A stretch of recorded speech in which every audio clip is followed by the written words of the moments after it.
কষ্ট আর কষ্ট থাকবে না, বাসায় সবার সঙ্গে যদি দুইটা কথা বলি সবার সঙ্গে ফ্যামিলির সাথে, তাহলে আর এই কষ্টটা মনে হবে না। ভাই বাড়ি যাওয়ার লাগে বড় কথা, সামনে ঈদ বাড়ি যাওয়ার লাগে ভাই। ভাই রিক্সের বাড়ি যাওয়ার লাগে ভাইয়া। নারীর টান, বাবা মায়ের সাথে ঈদ করব, এটাই বড় ইচ্ছা। না, কোনো কষ্টই না, এই কষ্টটা আমাদের জন্য আরো বিনোদন। অনেক কষ্টের পর, অনেক সাধনার পর টিকিট পাইছি। অনেক মানে 1 সেকেন্ডে অনেক টিকিট পাওয়া চলে গেছে। ভিতরে অনেক লোক সংখ্যা, পিঁপড়া বসার কোনো জায়গা নাই, বুঝছেন, এখানে কোনো হাঁটার কোনো পরিস্থিতি নেই। তখন পরিবারের মুখের দিকে তাকিয়ে যাইতে হইতেছে, ঈদ করতে হবে সবার সাথে।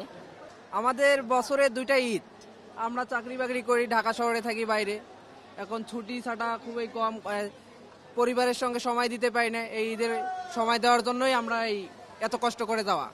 কষ্ট আর কষ্ট থাকবে না, বাসায় সবার সঙ্গে যদি দুইটা কথা বলি সবার সঙ্গে ফ্যামিলির সাথে, তাহলে আর এই কষ্টটা মনে হবে না। ভয়াবহ অবস্থা, যে পরিমাণ লোক আমরা কল্পনা করতে পারি না, যে মানুষজন খালি কোনো মতো দাঁড়ায় আছে।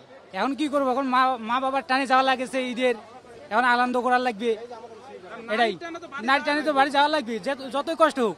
এখন এই কষ্ট তো কষ্ট মনে হচ্ছে, বাড়ি গেলেই তো কষ্ট, আর কষ্ট মনে হইব না, বাড়ি সব কিছু ভুলে যাবো।